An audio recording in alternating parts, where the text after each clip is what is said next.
Militan Republik Rakyat Donetsk atau DPR merilis rekaman yang menunjukkan kehancuran sejumlah posisi nasionalis Ukraina. Rekaman itu diambil menggunakan drone militan DPR dan beredar di Telegram pada Sabtu 8 Oktober 2022. Dalam keterangan unggahan disebutkan orang-orang dari Resimen ke-11 NM DPR bertempur dalam kondisi perkotaan yang sulit.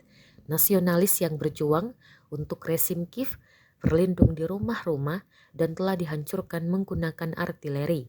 Militan DPR juga memaksa mereka keluar dari ruang bawah tanah berkat pekerjaan infanteri, pengintai udara dan artileri yang terkoordinasi dengan baik.